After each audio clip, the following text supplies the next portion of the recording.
गडकरी अण्णा आपल्याला न विचारता आपल्यावरती फार मोठा एक्सपेरिमेंट करतायत, हे कळलंय का तुम्हाला? 30 जूनला सुप्रीम कोर्टामध्ये E20 इथेनॉल 20 वरती जी सुनावणी झाली त्याच्यामध्ये सेंट्रल गव्हर्नमेंटने स्वतःचा पक्ष ठेवत असताना असं सांगितलं की E20 सध्या नियम लागू केलेला नाही, तर तो फक्त एक एक्सपेरिमेंट आहे. पुढचे 1 वर्ष तो एक्सपेरिमेंट चालेल आणि त्याच्यातून जे काही पॉझिटिव्ह निगेटिव्ह निघेल त्याच्यानुसार पुढचे नियम आखले जातील. हे लोक 1 वर्ष आपल्या गाड्यांवरती एक्सपेरिमेंट करणार आपल्याला न विचारता, आपली कन्सेंट न घेता. बरं, हा जर एक्सपेरिमेंट आहे आणि मला या एक्सपेरिमेंटमध्ये सहभागी व्हायचं नाही, तर पेट्रोल पंपावरती गेल्याच्या नंतर मला 100% पेट्रोल भरायचं आहे का ऑप्शन उपलब्ध? तुम्ही पेट्रोलमध्ये 20% इथेनॉल मिक्स करणार, पेट्रोलची किंमत कमी केली आहे का तुम्ही? नाही. म्हणजे तुम्ही आम्हाला ऑप्शन देणार नाही, तुम्ही पेट्रोलची किंमत कमी करणार नाही आणि आमच्याच गाड्यावरती एक्सपेरिमेंट करणार आम्हाला न सांगता.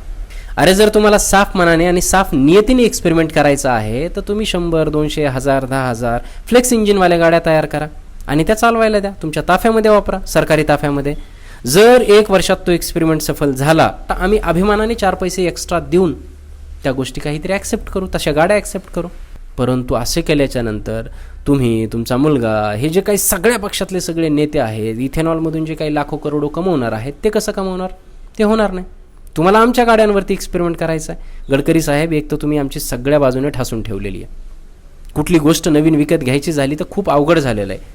त्यात आम्ही कसे बेसे इकडून तिकडून पैसे जमा करून डाऊन पेमेंट भरून गाड्या घेतलेल्या आहेत. आता EMI भरण्यासाठी आमची धावपळ सुरू आहे. त्यात तुम्ही आमच्या गाड्यांवरती एक्सपेरिमेंट करून आमच्या गाड्यांच्या 12 वाजवणार.